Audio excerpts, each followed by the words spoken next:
எல்லோருக்கும்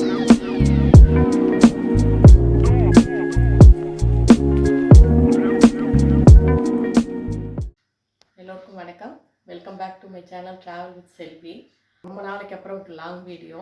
நாளைக்கு விநாயகர் சதுர்த்தி இல்லைங்களா, அதுக்காக வேண்டி கொழுக்கட்டை மற்றதெல்லாம் எப்படி செய்கிறது, டென்ஷன் இல்லாமல் கொஞ்சம் ஃப்ரீயாக எப்படி செய்கிறதுன்றதுக்காக ஒரு வீடியோ தான்.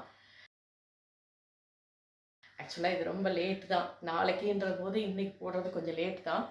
பட் இப்போ இல்லைனாலும் அடுத்த வருஷத்துக்காவது யூஸ் ஆகும்ல, அதனால் ஓகே எடுக்கலாம்னு சொல்லிட்டு நம்ம ஒர்க்கு ஸ்டார்ட் பண்ணுறதுக்கு முன்னாடி முதல்ல ப்ரீ பெப்னு சொல்லிட்டு நம்ம என்னென்ன செய்யணுமோ அதெல்லாம் கொஞ்சம் செய்து வச்சுக்கிட்டோம்னா நமக்கு டென்ஷன் இல்லாமல் ஃப்ரீயாக நம்ம செய்ய முடியும்.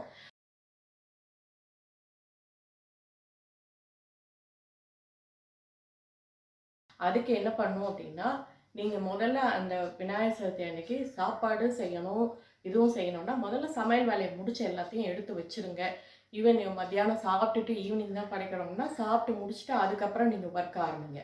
அதுக்கு முன்னாடி நீங்கள் காலையிலேயே என்ன பண்ணுங்கள், சுண்டல் ஊற வைக்கிறது, இந்த வடைக்கு பருப்பு ஊற வைக்கிறது, இந்த மாதிரி உளுந்து கொழுக்கட்டைக்கு உளுந்து ஊற வைக்கிறது, இதெல்லாம் நீங்கள் வந்து முன்னாடியே நீங்கள் வந்து அதை மட்டும் ஊற வைக்கிற வேலையை மட்டும் முதல்ல செஞ்சுருங்க.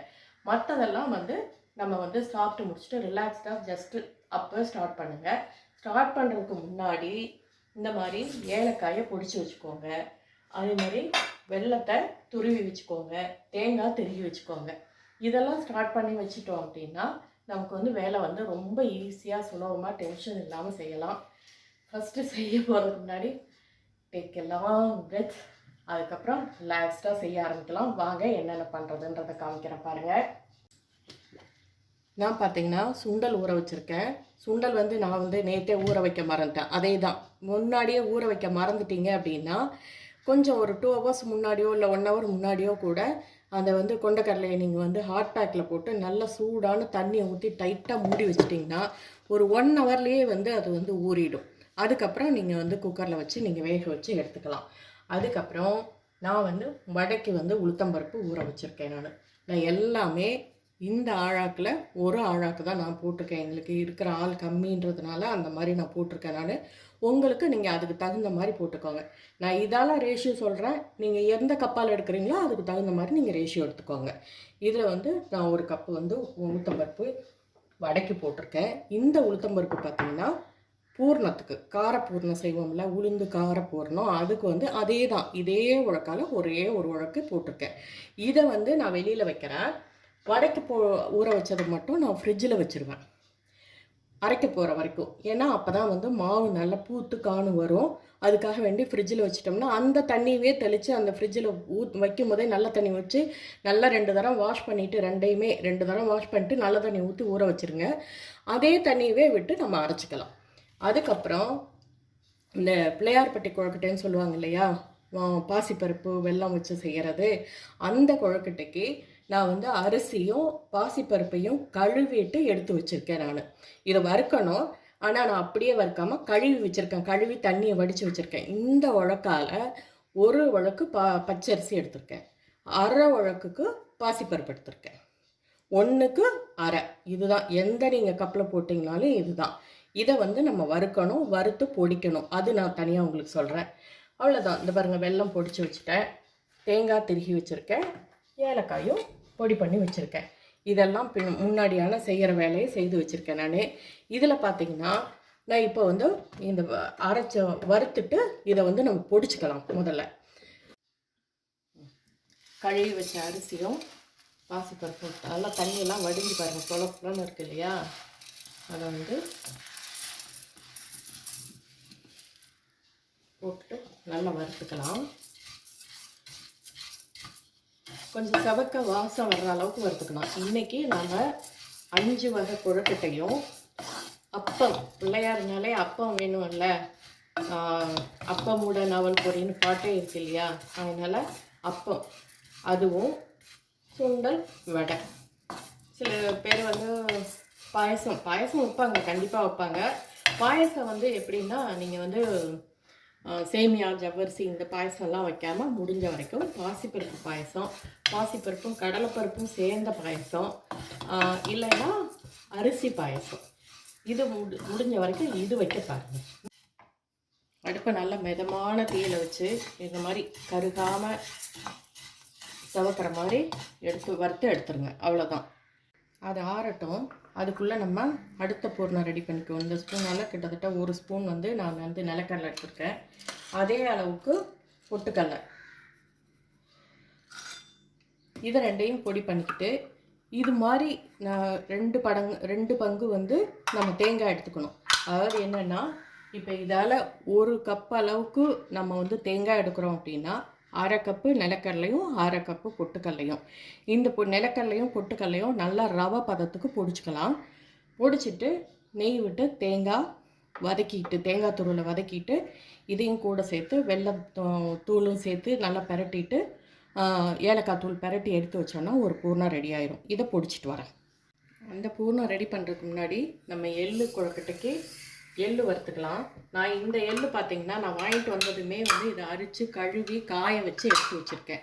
நீங்கள் அப்படி பண்ணாத பட்சத்தில் அப்போவே நீங்கள் வந்து அதை எள்ளை வந்து 2 தடவை கழுவிட்டு அரிச்சிட்டு கல் இருந்ததுன்னா அரிச்சிட்டு அதுக்கப்புறம் நீங்கள் வந்து இதை இது பண்ணுங்கள். இதை வந்து நல்லா சடன் பொரியிற அளவுக்கு இந்த எள்ளை வந்து நம்ம வறுத்துக்கணும். வறுத்துட்டு இந்த 1 கப்பு நம்ம போட்டிருக்கோம் அப்படின்னா எள்ளு 3/4 கப்பு வெல்லம் துருவல். அது துருவல் இருந்தால் தான் எல்லாத்துக்குமே சரியாக இருக்கும். இப்போல்லாம் வெல்லம் தூளே விற்குது. நீங்கள் அது வாங்கிட்டீங்கன்னா இன்னும் ஈஸி உங்களுக்கு. அது தூள் கிடைக்காத பட்சத்தில் மண்டை வெல்லம் வாங்குறீங்க அப்படின்னா நல்லா அதை வந்து சீவிக்கோங்க. கத்தியாலேயோ இல்லை அருவாமனையாலேயோ நல்லா நைஸாக சீவிக்கோங்க. அப்போ தான் உங்களுக்கு அளக்கிறதுக்கும் கரையிறதுக்கும் எல்லாத்துக்கும் ஈஸியாக இருக்கும். இதெல்லாம் முன்கூட்டியே இந்த வெல்லம் இதெல்லாம் வந்து முந்திய நாளே கூட நீங்கள் துருவி எடுத்து வச்சுக்கிட்டிங்கன்னா, டப்பாவில் போட்டு எடுத்து வச்சுக்கிட்டிங்கன்னா உங்களுக்கு அடுத்த நாள் வந்து டென்ஷன் இல்லாமல் செய்யலாம். எல்லாமே கடகடான்னு எல்லாத்தையும் முடிச்சுக்கிட்டே போயிட்டே இருக்கலாம். இப்போ எள்ளு பொரிய ஆரம்பிக்குது. சடன்னு கருக விட்டுறக்கூடாது. கருகுனா கசப்பு தட்டிடும் எள்ளு. அவ்வளோதான். இது பாருங்கள், புரிஞ்சிச்சு, எடுத்துட வேண்டியது தான். இந்த அரிசி பாருங்கள் நல்லா ஆறிடுச்சு. இப்போ நம்ம ரவை மாதிரி இதை பொடிச்சிக்கலாம். இந்த மாதிரி நல்லா ரவை மாதிரி பொடிச்சிக்கணும். ரொம்ப பவுடராகவும் இருக்கக்கூடாது, ரொம்ப இதுவும் இருக்கக்கூடாது. எள்ளு இது மாதிரி குறப்பாக பொடிச்சிட்டு இது கூட ஏலக்காய் தூள், எந்த கப்பால் நம்ம வந்து எள்ளு எடுத்தோமோ அதுலேயே வந்து 3/4 கப்புக்கு கொஞ்சம் கூட ஒரு வெல்லம் தூள் அதுவும் இதில் சேர்த்து ஒரே ஒரு ஓட்டு, ஜஸ்ட் ஒரு பல்ஸ் மாதிரி அந்த மாதிரி கொடுத்து எடுக்கணும். ரொம்ப கொடுத்திங்கன்னா வெல்லமும் அதை இதுவும் சேர்ந்து அப்படியே பிசுன்னு ஒரு மாதிரி இதாட்டம் ஆகிடும். ஜஸ்ட் ஒரு பல்ஸ் மட்டும் கொடுத்து எடுக்கணும். உளுத்தம்பருப்பு பூர்ணத்துக்கு நம்ம அதையும் அரைச்சி ரெடி பண்ணி வச்சுக்கிட்டோம்னா இது கொஞ்சம் வேலை இருக்குது. அதனால் கொஞ்சம் நம்ம இதை ரெடி பண்ணி வச்சுக்கிட்டோம்னா வரிசையாக மடமடான்னு செஞ்சிடலாம். உளுத்தம்பருப்பு நல்லா தண்ணியை வடிச்சிட்டு போட்டுட்டு பச்சை மிளகாய், காஞ்ச மிளகாய், கொஞ்சமாக பெருங்காயம், இது கூட இதுக்கு தேவையான அளவுக்கு உப்பு, இது எல்லாத்தையும் சேர்த்து நைஸாக அரைக்கக்கூடாது, கரகரப்பாக அரைக்கணும். அந்த கொஞ்சம் சின்ன பதம் இருக்கணும். நான் காட்டுறேன் எப்படின்ட்டு. இந்த மாதிரி குறப்பாக அரைச்சிக்கணும். ரொம்ப நைஸாக அரைக்கக்கூடாது. பருப்பு தெரியுது பார்த்தீங்களா, இந்த அளவுக்கு அரைச்சிக்கணும். இதை அரைச்சதை ஒரு இட்லி தட்டில் நம்ம எண்ணெய் தடவிட்டு இதை வந்து நம்ம வச்சு ஆவியில் வேக வச்சு எடுத்துக்கலாம். நல்லா வெந்ததுக்கப்புறம் இதை உதுத்து விட்டு நம்ம தாளித்தோன்னா உளுத்தம்பருப்பு பூர்ணம் ரெடி ஆயிரும். இப்போ பாருங்கள், எள்ளு பூர்ணம் ரெடி ஆயிடுச்சு. ஒரு பூர்ணம் ரெடி ஆயிடுச்சா, அடுத்த பூர்ணம் தேங்காய் பூர்ணம் ரெடி பண்ணலாம். அடுப்பில் வந்து ஒரு கடாயில் 1 ஸ்பூன் அளவுக்கு நெய் விட்டுக்குவோம். நான் இந்த கப்புக்கு 1 கப் அளவுக்கு தேங்காய் போடுறேன். இதில் 3/4 கப் அளவுக்கு வெல்லம் போட்டால் போதும்.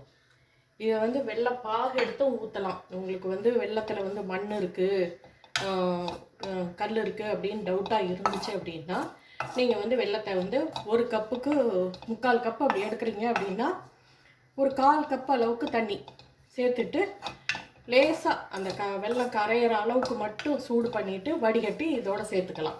நான் இதில் மண் இல்லை அப்படிங்கிறதுனால நான் அப்படியே போட்டு பரட்டி எடுக்கிறேன். அது வந்து கொஞ்சம் திக்காக கிடைக்கும். இல்லைன்னா அது கொஞ்சம் நம்ம வெள்ளை பாகு ஊற்றணும்னா கொஞ்சம் நேரம் கிண்டணும்.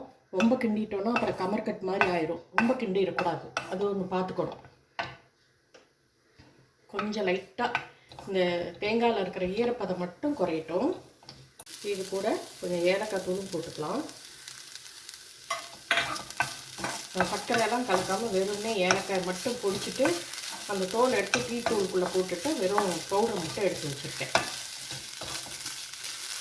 இது கூட நான் இப்போ 3/4 கப் அளவுக்கு வெல்லம் சேர்க்க போகிறேன். நம்ம துருவி வச்சுருக்கிறதுனால சட்டுன்னு அப்படியே மெல்ட் ஆகி உங்களுக்கு வந்து இதோட சேர்ந்து வந்துடும். அவ்வளோதான். அப்படியே நம்ம எடுத்து வச்சுக்கிட்டோம்னா இது வந்து ஒரு பூர்ணமாகிடுச்சு. தேங்காய் போடணும். ஆக்சுவலாக இது வந்து எனக்கு இனிப்பு ஜாஸ்தின்னு நினைக்கிறேன். அவ்வளோதான். நான் ரொம்ப 2 பேர் தான் இருக்கோம், செய்தால் சாப்பிட முடியாதுன்றதுனால ரொம்ப கம்மியாக போட்டிருக்கேன். நீங்கள் அளவு கூட போட்டாலும் இதே ப்ரொசீஜர் தான் உங்களுக்கு. ஓகேங்களா? அவ்வளோதான். எடுத்துடலாம். அடுத்து போடணும் தேங்காய், நிலக்கடலை இதெல்லாம் சேர்ந்தது. கொஞ்சம் நெய் விட்டுக்கலாம் கடாயில். நெய் சூடானதும் 1 கப் அளவுக்கு நான் தேங்காய் போட்டிருக்கேன். நான் சொன்னேன் இல்லையா, 1 கப் தேங்காய்னா 1/2 கப் நிலக்கடலை, 1/2 கப்பு வந்து பொட்டுக்கடலை பொடிக்கிறோம் அப்படின்ட்டு அதை வந்து இது கூட சேர்த்துக்கலாம். அதுக்கு முதல்ல கொஞ்சம் ஏலக்காய் தூள் போட்டுக்குவோம்.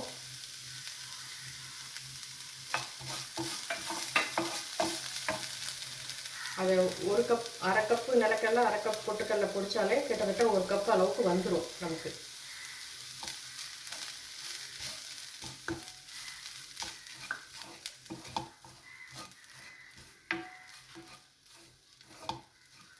இது கூட வெல்லம் தூள் போட்டுக்கலாம். இது வந்து ஒரு 3/4 கப் அளவுக்கு போட்டுக்கலாம். ஆனால் இந்த வெல்லம் உரைக்கலை, அதனால் நான் கொஞ்சம் கூட போடுறேன். அதையும் நீங்கள் பார்த்துக்கோங்க. வெல்லம் உரைக்கிறத பொறுத்து நீங்கள் போடணும். நல்லா உரைக்குதுன்னா 3/4 கப் போதும். உரைக்காத வெல்லம்னா 1 கப்பு போடணும். இந்த ரொம்ப வெளுப்பாக இருக்கிற வெல்லம் உரைக்காதுங்க. கருப்பாக கலராக அந்த ப்ரௌன் கலராக இருக்கு இல்லையா, அந்த வெல்லம் தான் உரைக்கும் எப்பயுமே. அது ஒன்று தெரிஞ்சுக்கோங்களேன். நல்லா சேர்ந்து வர அளவுக்கு பரட்டி எடுத்தாலே போதும். வேறு ஒன்றும் இதில் வந்து பெருசாக நம்ம இது பண்ண வேண்டியதில்லை. அதுக்கப்புறம் நம்ம எடுத்து கை சூட்டாலேயே நம்ம வந்து இப்படி பிசைஞ்சோம்னாலே கொஞ்சம் இதாகிக்கும். ரொம்ப குழான்னு ஆக வேண்டாம். இந்த அளவுக்கு அந்த மாதிரிக்கலாம் லேசாக அந்த வெல்லம் மெல்ட் ஆகிட்டு எல்லாத்தோடையும் சேர்கிற அளவுக்கு வந்ததுன்னா போதும். அவ்வளோதாங்க. இது 3வது பூர்ணம் ரெடி ஆகிடுச்சா? அந்த பிள்ளையார்பட்டி கொழுக்கட்டைக்கு இதால் நம்ம அரிசியும் பாசிப்பருப்பும் எடுத்தோம் இல்லையா, இதால் 1/2 கப்பு தண்ணி இதில் எடுத்துருக்கேன், அளந்து எடுத்துருக்கேன். இதை வந்து ஊற்றி நல்லா கொதிக்க விடுவோம். நல்லா கொதிக்கும்போது அந்த ரவை மாதிரி பொடிச்சு வச்சுருக்கோம் இல்லையா, அதை போட்டு கொஞ்சம் நேரம் வேக விடுவோம். வெந்ததுக்கப்புறம் அதில் வந்து வெல்லம் பாகாக இருந்தால் வெல்லம் பாகு, இல்லை வெல்லம், ஏலக்காய், தேங்காய் எல்லாம் போட்டு பரட்டி இறக்கணுன்னா அது வந்து கொழுக்கட்டைக்கே ரெடி. அப்படியே நம்ம கொழுக்கட்டை பண்ணிடலாம். அது எப்படின்றதும் காமிச்சிட்றேன் நான். அதுக்கு இடையில பாருங்கள், இந்த உளுத்தம்பருப்பு பாருங்கள், நம்ம பூரத்துக்கு வச்சோம் இல்லையா, இது வந்து வெந்துருச்சு நல்லா. இதை எடுத்துட்டு நல்லா ஆற விடுவோம். ஆறுனதுக்கப்புறம் உதுத்தோம்னா உதுந்து வரும்.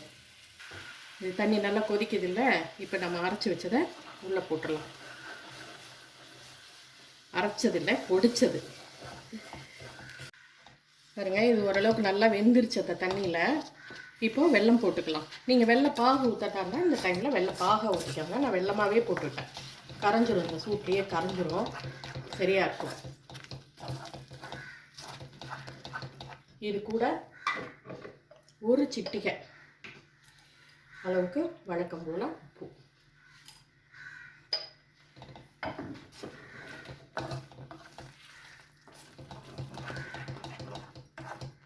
இப்போ இதில் நமக்கு தேவையான அளவுக்கு தேங்காய் போட்டுக்கலாம். தேங்காயும் ஒரு 1/2 கப்பு நம்ம எதில் எடுத்தோமோ அதில் ஒரு 1/2 கப்பாவது போட்டிங்கன்னா தான் தேங்காய் வந்து நிறைய நல்லா டேஸ்ட்டாக இருக்கிற மாதிரி தெரியும். இதில் வந்து தேங்காய் பல்லாகவும் சில பேர் போடுவாங்க, அப்படியும் போடலாம். ஆனால் துருவலாக போட்டால் தான் நல்லாயிருக்கும். நம்ம இது வறுக்க வேண்டியதில்லை, வறுத்து போடணுன்ற அவசியம் இல்லை. ஏன்னா இப்போ இது மாவு வேகுது இல்லையா, இதுலேயே இது வெந்துடும். அதனால் வறுத்து போடணும், தனியாக வறுத்து போடணுன்ற அவசியம் கிடையாது. ஓகே, தேங்காய்லாம் நம்ம போடுறத பொறுத்து நம்ம எவ்வளோ போடுறோமோ அந்த அளவுக்கும் டேஸ்ட்டாக இருக்கும். இது கூட நான் 2 பொருள், ஏலக்காய் தூள், அதுக்கப்புறம் முக்கியமான ஆள் ஒருத்தருக்காங்க, அதுதான் டேஸ்ட்டையே தூக்கி கொடுக்குறவங்க. இதில் நல்லா ஒரு தாராளமாக 2 ஸ்பூன் நெய். அவ்வளோதான். விநாயகர் சதுர்த்திக்கு சக்கரை பொங்கல் சில பேர் செய்வாங்க, அது செய்கிறவங்களும் இருக்காங்க.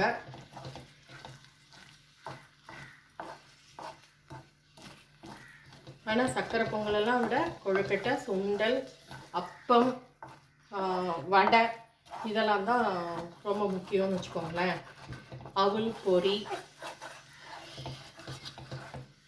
இன்னும் அப்பம் ஒன்று இருக்குல்ல, இந்த பூர்ணத்தையும் எடுத்துட்டு அந்த உளுந்து பூர்ணத்தையும் தாளித்து வச்சுட்டு நம்ம வந்து அப்பத்துக்கு மாவு கரைச்சி வச்சிடலாம்.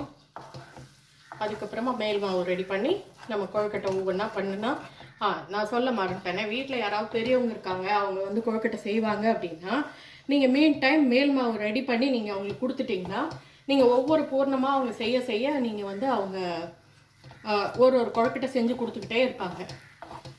ஒரு விஷயம் ஞாபகம் வச்சுக்கோங்க, கொழுக்கட்டைக்கு வந்து எல்லா கொழுக்கட்டையும் செஞ்சு வச்சுக்கிட்டு அப்புறமா வேக வைக்கணும்னு நினைக்காதீங்க. அப்போ வந்து என்ன ஆகும்னா, வேகும்போது வாய் திறந்துடும், வெடிச்சிரும், அந்த மாதிரிலாம் ஆகும். உணர்ந்ததுனாலே கொழுக்கட்டை உணர்ந்ததுனாலே வெடிச்சிடும். ஸோ ஒரு ஈடுக்கு தேவையான அளவுக்கு கொழுக்கட்டை பண்ண உடனும் அந்த ஒரு ஈடு கொழுக்கட்டையை நீங்கள் வேக வைக்கணும். அதே மாதிரி கொழுக்கட்டை வெந்துருச்சுன்னு சொல்லிட்டு எடுத்திங்கன்னா, எடுத்து ஒரு 5 நிமிஷம் ஆற விட்டுறணும். தட்டிலேருந்து உடனே எடுக்கக்கூடாது, இல்லைன்னா தட்டில் ஒட்டிக்கிட்டு வரும். அதனால் கொஞ்சம் நேரம் ஆற விட்டு அதுக்கப்புறம் நீங்கள் எடுக்கணும். அப்போ தான் வந்து கொழுக்கட்டை வந்து நல்லா வரும். கொஞ்சம் இதுக்கு வந்து பொறுமை முக்கியம். இதெல்லாம் ரொம்ப ரொம்ப முக்கியமாக நீங்கள் பார்த்துக்க வேண்டியதுன்னு வச்சுக்கோங்களேன். அப்புறம் மாவு வந்து கொழுக்கட்டை மாவு நம்ம பக்கத்தில் வச்சுருக்கோன்னா அதை வந்து மூடி வச்சுக்கிட்டே நம்ம செய்யணும். கொஞ்சம் மாவு எடுக்கிறோம், ஒரு மாவு எடுக்கிறோம் அப்படின்னா அதை மூடி வச்சிடணும், காய விட்டுறக்கூடாது. காஞ்சாலும் வெடிக்க ஆரம்பிக்கும். அவ்வளோதான். இது இன்னும் கொஞ்சம் கொழுக்கட்டை பிடிக்கிற அளவுக்கு வந்ததும் நம்ம இறக்கிடலாம். உளுந்து பூரணம் செய்கிறதுக்கு கடாயில் வந்து கொஞ்சம் எண்ணெய் விட்டுட்டு கொஞ்சம் கடுகு மட்டும் போட்டுக்கலாம். இதில் வந்து உளுத்தம்பருப்பு, கடலைப்பருப்பு எதுவும் போட வேண்டாம்.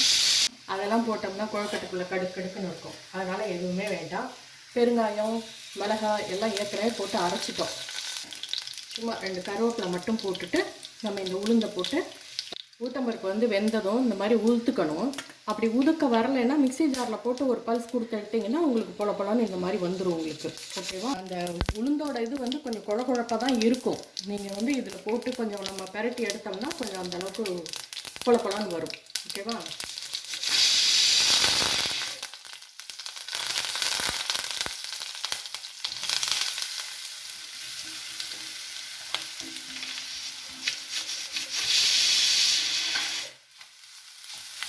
நல்லா கொஞ்சம் பரட்டி கொடுத்துக்கலாம்.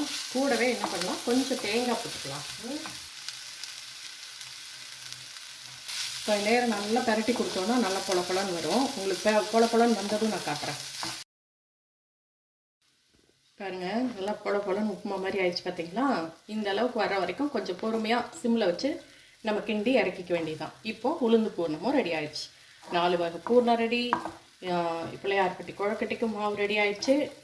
அடுத்தது இந்த மீன் டைம் நான் வந்து சுண்டலும் வேக வச்சு எடுத்துட்டேன். குக்கரில் வேக வச்சு எடுத்துட்டேன்.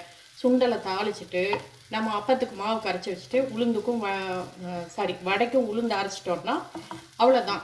நம்ம அதுக்கப்புறம் வடை போடுறது, அப்பம் சுடுறது, கொழுக்கட்டை செய்கிறது, இந்த வேலை தான் இருக்கும். அது ஒரு 1 ஹவரில் கடகடான்னு நம்ம முடிச்சிடலாம். இவ்வளோதாங்க, இறக்கிடலாம். வெள்ளம் பாகு ஊற்றுனீங்கன்னா கரெக்டான பதத்துக்கு கரைச்சிக்கலாம். வெல்லம் போடும்போது தண்ணியை வந்து கொஞ்சம் கம்மியாக வச்சு நீங்கள் கரைச்சி வைங்க. ஏன்னா வெல்லம் கரைய மறுபடியும் வந்து கொஞ்சம் தண்ணியாக ஆகும். அதனால் கொஞ்சம் கெட்டியாகவே நம்ம கரைச்சி வச்சோம்னா வெல்லம் கரையும் போது கொஞ்சம் கெட்டி ஆகிறதுக்கு சரியாக இருக்கும். வெல்லம் கரைய நீர்க்கும். அப்படியே இந்த மாவு வந்து நல்லா நீர்த்துக்கிட்டே வரும்னு பார்த்துக்கோங்களேன்.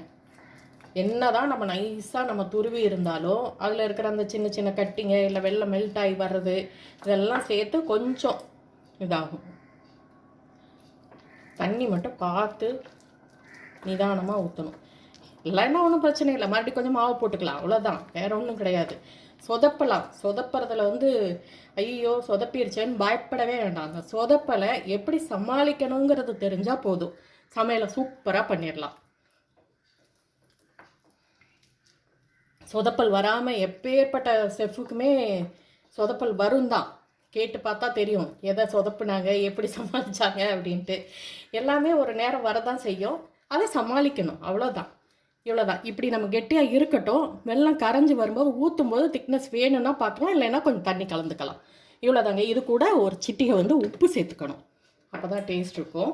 ஒரே ஒரு சிட்டிகை காட்டுற பாருங்க. இவ்வளோதான். இதை கலந்து வச்சாச்சு. ஊறட்டும் கொஞ்ச நேரம். இப்போ வடக்கி உளுந்து அரைச்சிடலாம். நான் பார்த்தீங்கன்னா அந்த உளுந்து பூர்ணத்துக்கு அரைச்சோம்ல, அதே ஜார்லேயே அப்படியே எடுத்துக்கிட்டேன் நான். அதுவும் காரம் இதுவும் காரம் தானே, அதனால் ஒன்றும் பிரச்சனை இல்லை. அதுலேயே எடுத்துக்கிட்டேன். கொஞ்சம் தண்ணி விட்டுக்குவோம். 2 ஜீரகம், பச்சை மிளகாய், காஞ்ச மிளகாய், இவ்வளோதான். இதில் வேறு எதுவும் போட வேண்டாம். உப்பெல்லாம் அப்புறம் போட்டுக்கலாம். உப்பு பெருங்காயம்லாம் அப்புறம் போட்டுக்கலாம். இதை அப்படியே நல்லா உளுந்து வடைக்கு அரைக்கிற மாதிரி நல்லா ப்ளஃபியாக அரைச்சிக்கலாம். சுண்டல் தாளிக்கிறதுக்கு ஒரு கடாயில் கொஞ்சம் எண்ணெய் வச்சுட்டு கடுகு, கொஞ்சமாக உளுத்தம்பருப்பு போட்டுக்கலாம், பெருங்காயம்,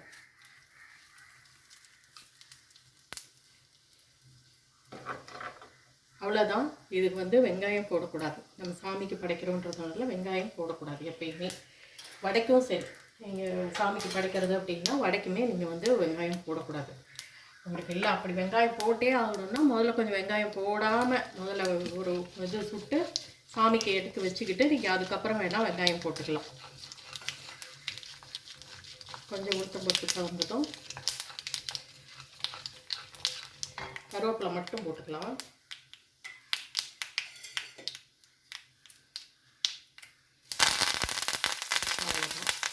இது கூட நம்ம வந்து வேக வச்சு வச்சுருக்கிற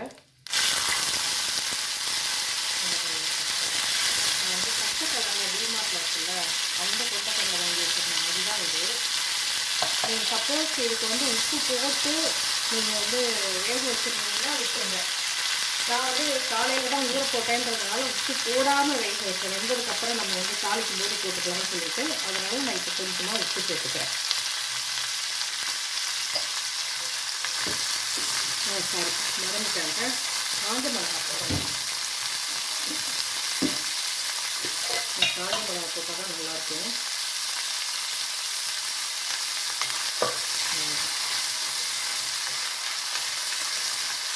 வெங்காயம் போட்டு போடும்போது பச்சை மிளகாய் போடலாம். இப்படி தாளிக்கும் போது காஞ்ச மிளகாய் போட்டால் தான் நல்லாயிருக்கும். மிளகாய் ரொம்ப உடைக்கும், அதனால் இதுக்கு மேலே போட்டால் தாங்காது. அவ்வளோதான். இது கொஞ்சம் இதாகுது இல்லையா, தேங்காய் போட்டுட்டு அப்படியே பரட்டி எடுத்துட்டோம்னா சுண்டலும் ரெடி ஆயிடுச்சு. தண்ணி சும்மா அந்த உப்புக்காக வேண்டி நான் கொஞ்சம் தண்ணியை விட்டேன். நான் உப்பு கொஞ்சம் சேர்ந்து வரட்டும்ட்டு, அவ்வளோதான். நல்லா பெருங்காயம் மணத்தோட சூப்பராக வாசம் அடிக்கிட்டு அவ்வளோதான். விட்டு தேங்காய் போட்டு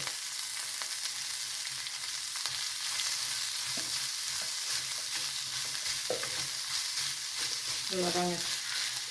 நீங்கள் இத்தனையிலையும் நீங்கள் கவனிச்சிருப்பீங்க, நான் வந்து ஒரே ஒரு வானிலை தான் நான் யூஸ் பண்ணேன் எல்லாத்துக்கும், வதக்கிறதுக்கு எல்லாத்துக்கும்.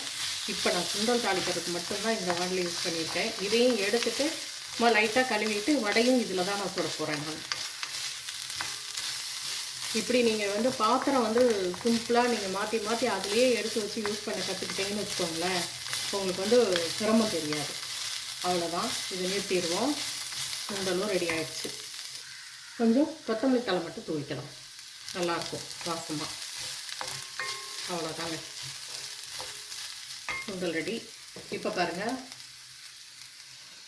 வடைக்கு வந்து மாவு அரைச்சாச்சு. இது கூட மிளகு, கொஞ்சம் பெருங்காயம் சேர்த்துக்கலாம். நம்ம அப்போ சேர்த்துலலாம் அரைக்கும்போது பெருங்காயத்தூள். இது கூட இதுக்கு தேவையான அளவுக்கு உப்பு. உப்பு மட்டும் பார்த்து போடுங்க, ரொம்ப நிதானமாக. இன்னும் வெங்காயம் போடுறதில்ல, அதனால் உப்பு அவ்வளோக்கா தாங்காது. ஒரே ஒரு அரை ஸ்பூன் அளவுக்கு அரிசி மாவு, அவ்வளோதான். அரிசி மாவு போடுறவங்க போடுவாங்க, சில பேர் அதையும் போட மாட்டாங்க. இது எல்லாத்தையும் சேர்த்து நல்லா மாவு வந்து அடித்து கலந்துக்கணும். நல்லா இப்படி ஒரு 4-5 நிமிஷமாவது இது மாதிரி நல்லா அடித்து கலந்தோம்னா தான் வந்து வடை நல்லா பஃபியாக வரும். இன்னொரு ஐடியாவும் சொல்கிறேன். நீங்கள் சப்போஸ் மிக்சியில் அரைக்கிறீங்க அப்படின்னா மாவு அரைச்சதுக்கப்புறம் திரும்ப வந்து பல்ஸ் மோடில் கொடுத்து ஒரு 4-5 தரம் கொடுத்து எடுத்தீங்கன்னு வைங்களேன், அதுவே வந்து உங்களுக்கு மாவு அடிக்கிற மாதிரி ஆயிடும். அடிக்கவே உங்களுக்கு தெரியும், மாவு கொஞ்சம் லேசாக ஆகிற மாதிரி அப்படியே தெரியும் உங்களுக்கு. அவ்வளோதான். இது நல்லா கலந்துட்டு எடுத்து வச்சா வடைக்கு ரெடி. இதில் வந்து கொஞ்சமாக நான் வந்து பொடியாக கட் பண்ண கருவேப்பிலையும் கொத்தமல்லியும் மட்டும் போடுறேன். வேறு எதுவும் போடலை, வெங்காயம்லாம் போடலை. கருவேப்பிலை கொத்தமல்லி மட்டும் கொஞ்சம் போடுறேன். அவ்வளோதான்.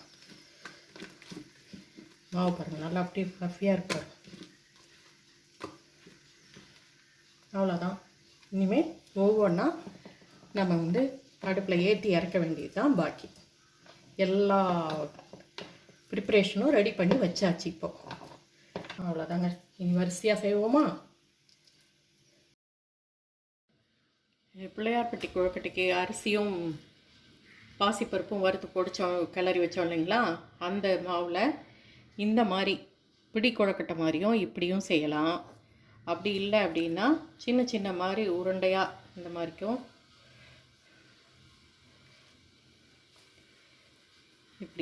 இப்படியும் செய்து வைக்கலாம். அப்படி இல்லை இதெல்லாம் கஷ்டமாக இருக்குன்னு நினச்சோம்னா இந்த மாதிரி அச்சில் வந்து கொஞ்சம் நெய்யை தடவிட்டு,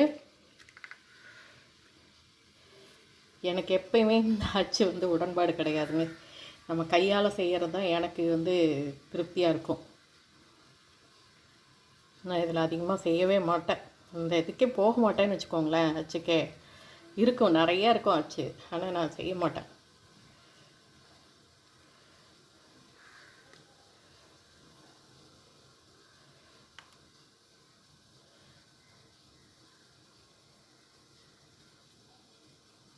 அவ்வளோதான்.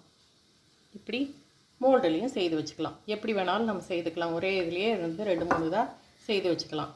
ஆனால் இது நல்லா இப்படி மாவு நல்லா உருட்டிட்டு இது நல்லா உள்ளெல்லாம் நல்லா திணிச்சு விடணும். அப்போ தான் அந்த கேப்பெல்லாம் போகும்னு வச்சுக்கோங்களேன். இப்படி மோல்டுக்கும் கொஞ்சம் நெய்யோ எண்ணெயோ தடவிட்டு அதுக்கப்புறம் நம்ம பண்ணோம்னா தான் சரியாக வரும்.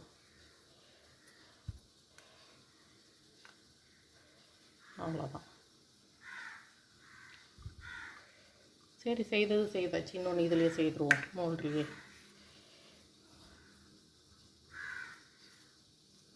அவ்வளோதாங்க. நான் அந்த சின்ன ஒரு கப் உழக்கு, ஒரு ஆழாக்கு, அரை ஆழாக்குன்னு சொல்லுவோம், அதை அரைக்காப்படின்னு சொல்லுவோம் அதை. அந்த இதில் வந்து இது வந்து ஒரு ஆழாக்கு அரிசியும் அரை ஆழாக்கு பாசிப்பருப்பும் போட்டதுக்கே இப்போ எவ்வளோ வந்திருக்கு பாருங்களேன். அவ்வளவு செய்தாலே வந்து நமக்கு தாராளமாக வீட்டுக்கு போதும், ஒரு 4 பேர் இருக்கிறதுக்கு. ஏன்னா 2-3 கொழுக்கட்டை நம்ம பண்ணுறோம் அப்படின்னா நீங்கள் இத்தனை வகை செய்து தான் ஆகணுன்ற அவசியமெல்லாம் இல்லை. ஒரே ஒரு வகை செஞ்சு கூட நீங்கள் வந்து படைக்கலாம். பிள்ளையார் வந்து கோச்சிக்க மாட்டார், எப்படி செஞ்சாலும் வந்து ஏற்றுக்குவார். அவருக்கு கொழுக்கட்டை வேணும், அவ்வளோதான். எப்படி செஞ்சு கொடுத்தாலும் சாப்பிட்ருவார். ஒரு பேர் சொல்லி நாம் சாப்பிட்ருவோம், அதுதான், அப்படி தான். அதே மாதிரி இந்த கலர் போட்டு செய்கிறது அதெல்லாம் நான் வந்து சும்மா நல்லா நம்ம செய்யும்போது நம்ம செய்துக்கலாங்க. நம்ம வந்து இன்றைக்கி பிள்ளையாருக்கு செய்யும்போது அவருக்கு பிடிச்ச மாதிரி நல்ல வெள்ளை விளையர்னு இல்லை வெல்லம் போட்டு இந்த மாதிரியே செய்வோம். இந்த கேரட் போட்டு பீட்ரூட் போட்டு இதெல்லாம் செய்கிறதெல்லாம் வந்து மற்ற நாளில் நம்ம சும்மா செய்யும்போது குழந்தைங்களுக்கு நம்ம கலராக செய்து கொடுத்துக்கலாம். பிள்ளையார் கலராக கேட்க மாட்டார், வெள்ளையா கொழுக்கட்டை இருந்தாலே சாப்பிடுவார். ஓகேங்களா? அதனால் இந்த மாதிரியே நம்ம செய்து நம்ம இதை வச்சு ஆவியில் வச்சு ஒரு 10 நிமிஷம் நம்ம வேக வச்சு எடுத்துடணும். இது வேகிற டைமுக்கு நம்ம வந்து அந்த கொழுக்கட்டைக்கெல்லாம் மேல் மாவு நம்ம பிசைஞ்சுக்கலாம் எப்படின்ட்டு. ஓகே, கொழுக்கட்டைக்கு மேல் மாவு பிசைறதுக்கு இந்த கப்பால் நான் 1 கப் மாவு எடுத்துருக்கேன். இதால் 1.5 கப்பு தண்ணி வந்து நம்ம கொதிக்க வச்சுக்கலாம்.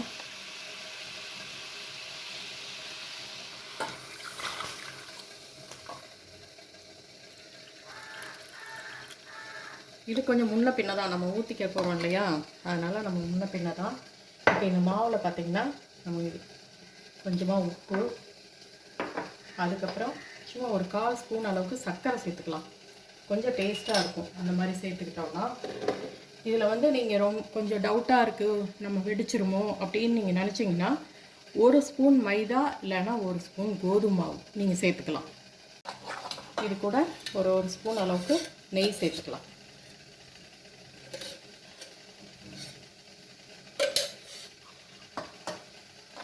இது ஒன்றும் பிரச்சனை இல்லை. சப்போஸ் நீங்கள் வந்து மேல் மாவு மீதுச்சுன்னா அதை சின்ன சின்ன உருண்டையாக உருட்டி வேக வச்சு நம்ம அப்படியே சும்மா அந்த அம்மணி குழம்புட்ட தாளிக்கிற மாதிரி தாளிச்சிக்கலாம். சப்போஸ் பூரணம் மீதி ஆயிடுச்சுன்னா சின்ன குழந்தைங்க இருந்தால் அப்படியே கொடுத்தா அவங்க சாப்பிட்ருவாங்க. அப்படி இல்லைன்னா இன்னும் கொஞ்சம் எடுத்து வச்சுட்டு ஃப்ரிட்ஜில் எடுத்து வச்சுட்டு இன்னொரு நாளைக்கு கொஞ்சம் ஃப்ரீயாக இருக்கும்போது கூட நம்ம வந்து கொழுக்கட்டை மாவு ரெடி பண்ணி நம்ம இது பண்ணிக்கலாம். இது மாதிரி தண்ணி வந்து நல்லா தளன்னு கொதிக்கணும்.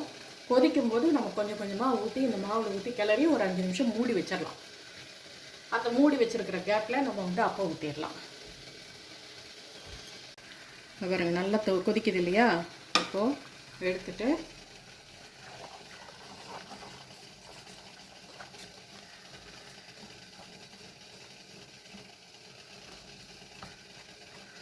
நீங்கள் மாவு போடும்போது ஒரு கப்புக்கு கம்மியாக இருக்கிற மாதிரி இருக்கேன்னு நீங்கள் நினைப்பீங்க. தண்ணி ஊற்றி பிசைஞ்சோன்னா மாவு நிறைய காணும். நீங்கள் அது மட்டும் பார்த்துக்கோங்க ஜாக்கிரதையாக. ஐயோ மாவு கம்மியாக இருக்கிற மாதிரி இருக்கே, இன்னும் கொஞ்சம் போடலான்னு நினச்சி மாவாக இருக்கும்போது நீங்கள் போட்டுறாதீங்க. பாருங்கள், ஒரு கப்பு நான் எடுத்த போது எவ்வளோ கம்மியாக இருந்த மாதிரி இருந்துச்சு. இப்போ பாருங்களேன் எவ்வளோ ஆயிடுச்சு பாருங்கள். மாவு அப்படியே வெந்து கொஞ்சம் ஜாஸ்தியாக வரும். அதே மாதிரி நீங்கள் வந்து அப்போவே நான் வீட்டில் வந்து தயாரித்த கொழுக்கட்டை மாவுன்னா தண்ணி வந்து கம்மியாக எடுக்கும். இதுவே நம்ம முன்னாடியே செஞ்சு வச்சுருந்தோமோ இல்லை கடையில் வாங்கின மாவாவோ இருந்தால் கொஞ்சம் வந்து தண்ணி எடுக்கும். கொஞ்சம் ஒரே ஒரு ட்ராப் மட்டும் ஊற்றிட்டு வேணும்னா பார்த்துக்கலாம். அவ்வளோதான். இப்படியே கொஞ்சம் நேரம் மூடி வைப்போம், ஒரு தட்டு போட்டு. அப்புறமா ஆற விட்டு பிசைஞ்சு பார்த்துட்டு வேணும்னா கொஞ்சம் லைட்டாக தண்ணி தெளிச்சுக்கலாம். தேவைப்படாதுன்னு நினைக்கிறேன். சரியாக இருக்கும். மூடி வச்சுருவோம். அப்பா மாவு கொஞ்சம் கெட்டியாக இருந்துச்சு. நான் ஒரு ஃபியூ ட்ராப்ஸ் மட்டும் தண்ணி ஊற்றி கொஞ்சம் நான் கலந்துக்கிட்டேன். நான் இன்னும் கொஞ்சம் கூட கலக்கலாம். இன்னும் ஒரு 2 ட்ராப் மட்டும். அவ்வளோதான். இப்போ ஒரு பனியாரக்கல் நம்ம வச்சுட்டு கொஞ்சமாக நெய் ஊற்றிக்குவோம். அப்பத்துக்கு வந்து நெய் ஊற்றினீங்கன்னா தான் நல்லாயிருக்கும். இல்லை நெய் வேண்டாம்னு நினைக்கிறவங்க நீங்கள் எண்ணெய் கூட ஊற்றிக்கோங்க. வாசம் இல்லாத எண்ணெய் ஊற்றிக்கோங்க. காஞ்சதும் ஒரு 3/4 அளவுக்கு ஊற்றினா போதும். ரொம்ப ஊற்றினீங்கன்னா இதாகும். அது சப்போஸ் நீங்கள் வந்து இட்லி சோடா போட்டிருக்கீங்க அப்படின்னா கொஞ்சம் வெறும் பார்த்தே கம்மியாகவே ஊற்றுங்க. மேலே கொஞ்சம் நெய் ஊற்றிட்டு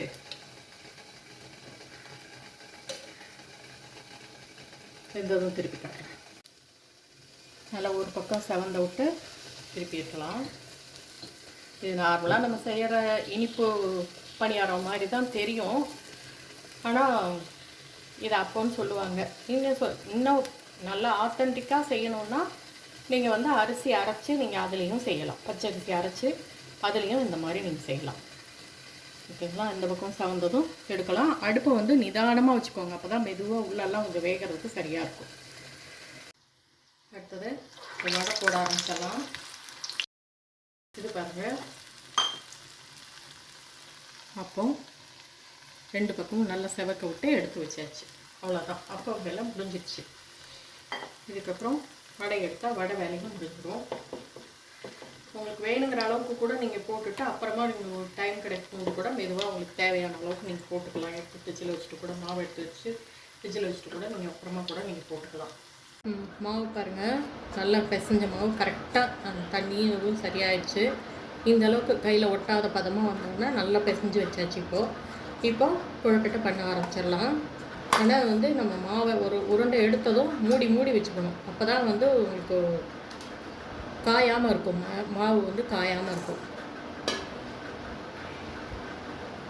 கையில் நல்லா உருட்டிட்டு அப்படி அமுத்தி விட்டு லைட்டாக கையில் கொஞ்சம் எண்ணெயோ நெய்யோ தொட்டுட்டு நம்ம பண்ணோம்னா கையில் ஒட்டாமல் வரும். இப்படியே உங்களுக்கு கையால் பண்ண வரல அப்படின்னா நீங்கள் ஒரு பிளாஸ்டிக் ஷீட்டு மேலே வச்சு எண்ணெய் தடவி இதை வச்சு மேலே ஒரு ஷீட்டு வச்சு நீங்கள் ஒரு தட்டு வச்சு அழுத்துனீங்கன்னா கூட உங்களுக்கு ஃப்ளாட்டாக வந்துடும். அதை வச்சு கூட நீங்கள் வந்து இந்த மாதிரி செய்துக்கலாம். இது உள்ள எள்ளு பூரணம் வச்சுக்கலாம். வச்சுட்டு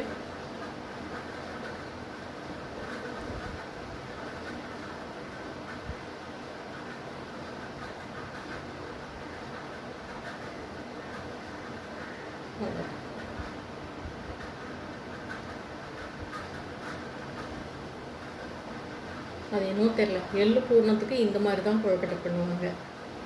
அது ஏன்னு தெரியாது, வேறு யாராவது மாற்றி செய்கிறாங்களா தெரில. எனக்கு தெரிஞ்சு நான் பார்த்த வரைக்கும் இப்படி தான் பண்ணுவாங்க. அவ்வளோதான். கொஞ்சம் எள்ளு பூர்ணம் எள்ளு வச்சு செய்துட்டு அதுக்கப்புறம் அடுத்த பூர்ணம் போடலாம். பாருங்கள், நம்ம எல்லாம் பிள்ளையாருக்கு படைக்கிறதுக்கு 5 வகையான கொழுக்கட்டை, அதுக்கப்புறம் அப்பம், வடை, சுண்டல் எல்லாமே ரெடி பண்ணியாச்சு. இது கூட நீங்கள் வந்து பாயசம் வச்சுக்கோங்க, அவல் வைக்கணும், பொரி வைக்கணும், தேங்காய் பழம், வெத்தலை பாக்கு, உங்களுக்கு பிடிச்ச கிடைக்கிற பழம் வாங்கி வைக்கலாம். முடிஞ்சால் விளாம்பழம் வந்து ரொம்ப இதுன்னு சொல்லுவாங்க, விளாம்பழம் வைக்கலாம். இது எல்லாத்தையும் வச்சு நல்லா திருப்தியாக நீங்கள் வந்து பிள்ளையாருக்கு படைக்கலாம். இத்தனை வகை பூர்ணம் வச்சு தான் படைக்கணுமான்னா அப்படியெல்லாம் ஒன்றும் கிடையாது. உங்களால் முடியல அப்படின்னா ஒரே ஒரு வகை பூர்ணம், ஏதோ ஒரு பூர்ணம் ஈஸியாக இருக்கிறத மட்டும் செஞ்சு, ஒரே ஒரு வகை கொழுக்கட்டை மட்டும் செஞ்சு ஒரு வடை பாயசம் மட்டும் வச்சு படைச்சா கூட பிள்ளையாருக்கு திருப்தியாக தான் இருக்கும். ஓகேங்களா? இன்னொன்று முக்கியமான விஷயம் என்னென்னா, வீட்டில் வந்து பரம்பரையாக வழி வழியாக பிள்ளையார் வாங்கி வச்சு படைச்சிட்டு இருக்காங்க அப்படின்னா அதை வந்து கண்டினியூஸாக செய்யலாம். ஆனால் அந்த மாதிரி வழக்கம் இல்லாத இடத்துல நீங்கள் புதுசாக பிள்ளையார் வெளியிலேருந்து வாங்கிட்டு வந்து வச்சு படைக்கிறதுன்றது வந்து அதை மட்டும் கொஞ்சம் யோசித்து யாரையும் கேட்டு நீங்கள் செய்யுங்க. சும்மா சாதாரணமாக வீட்டில் இருக்கிற பிள்ளையார் படத்துக்கு முன்னாடியே கொழுக்கட்டை செய்து வச்சு இதெல்லாம் செய்து வச்சு படைக்கிறது வேறு விஷயம். ஆனால் பிள்ளையார் வெளியிலேருந்து வாங்கிட்டு வந்து நம்ம படைக்கிறோன்னா, இது வரலும் வீட்டில் பழக்கம் இல்லை அப்படின்னா நீங்கள் வந்து வீட்டில் பெரியவங்களை கேட்டுக்கிட்டு வெளியில் கேட்டுக்கிட்டு அதுக்கப்புறமா மட்டும் அதை செய்யுங்க. ஏன்னா அதை புதுசாக எடுக்கக்கூடாது, அது நீங்கள் கேட்டுக்கிட்டு நீங்கள் செய்யுங்க, அவ்வளோதான். இதெல்லாம் செய்கிறதுக்கு கிட்டத்தட்ட ஒரு 4 ஹவர்ஸ்க்கு மேலேயே ஆயதான் இருக்கும், நான் இல்லைன்னு சொல்லலை. ஆனால் எனக்கு யாரோட ஹெல்ப்பும் கிடையாது, நான் ஒருத்தி மட்டுமே இண்டிவிஜுவலாக இது எல்லாத்தையும் நான் செஞ்சேன் நான். ஏன்னா இன்றைக்கி வந்து எனக்கு ஹெல்ப்புக்கு இருக்கிற பொண்ணும் வரலையா, அதனால் நானே தான் எல்லாத்தையும் செய்தேன். எல்லா பாத்திரமும் எல்லாம் கழுவி எல்லாமே நீட்டாக முடிச்சாச்சு.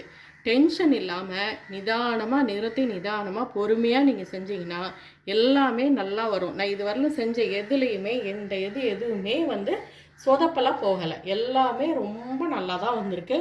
இன்னொன்று என்னென்னா, இது வரைக்கும் நான் வந்து படைக்கிற மாதிரியே எதுவுமே டேஸ்ட் பார்க்காம அப்படி தான் நான் செஞ்சுருக்கேன். நான் எப்போயுமே எனக்கு அந்த பழக்கம் கிடையாது, எதையுமே டேஸ்ட் பார்க்குற பழக்கம் கிடையாது. அதே மாதிரி தான் அதுக்காக செய்கிற மாதிரியே தான் நான் வந்து டேஸ்ட் பார்க்காம தான் செஞ்சேன். இந்த நான் சொன்ன அளவுகளை நீ கரெக்டாக போட்டிங்கன்னா கண்டிப்பாக வரும். இந்த கொழுக்கட்டைக்கு மட்டும் மேல் மாவு பக்குவம் ரொம்ப ரொம்ப முக்கியம். உங்களுக்கே தெரியும், நான் பிள்ளையார் சதுர்த்தி இதெல்லாம் எதுவுமே எனக்கு கிடையாது. எங்கள் அம்மா காலத்தில் செஞ்சதை வச்சு நான் செஞ்சுருக்கேன். நான் அவ்வளோதான், உங்களுக்காக வேண்டி, வீடியோக்காக வேண்டி, உங்களுக்கு சொல்லித்தரதுக்காக வேண்டி மட்டும்தான் நான் இதை செஞ்சேனே தவிர நான் வீட்டில் படைக்கிறதோ எதுவுமே எனக்கு வந்து இங்கே பழக்கம் இல்லை, நான் செய்கிறதும் இல்லை. நான் அவ்வளோதான். இந்த வீடியோ உங்களுக்கு பிடிச்சிருந்துச்சுன்னா லைக் பண்ணுங்கள், ஷேர் பண்ணுங்கள், கமெண்ட் பண்ணுங்கள். புதுசாக பார்க்குறீங்கன்னா சப்ஸ்கிரைப் பண்ணிக்கோங்க. தேங்க்ஸ் ஃபார் வாட்சிங். செய்து பார்த்துட்டு இதெல்லாம் செய்து பார்த்துட்டு உங்களுக்கு எப்படி வந்துச்சுன்னு ஒரு சின்ன கமெண்ட், ஒவ்வொரு லைன் கமெண்ட்டு. அதே மாதிரி இந்த கொழுக்கட்டை மாவு வந்து செய்யும்போது பார்த்திங்கன்னா தண்ணி கொதிக்க வைக்கும்போது இன்னும் கொஞ்சம் சாஃப்டாக வரணுன்னா கொஞ்சம் பால் ஆட் பண்ணி செய்யலாம். பால் சேர்த்திங்க அப்படின்னா அன்னைக்கே வந்து அந்த கொழுக்கட்டையை வந்து காலி பண்ணிடணும். அடுத்த நாள் வச்சுருந்தீங்கன்னா அந்த கொழுக்கட்டை நல்லா இருக்காது. அதனால தான் நான் வந்து பால் சேர்த்துறதை பற்றி நான் சொல்லலை. வேணும்னா உங்களுக்கு இஷ்டமாக இருந்ததுன்னா பால் சேர்த்துக்கலாம். அவ்வளோதான். தேங்க்ஸ் ஃபார் வாட்சிங். பாய்.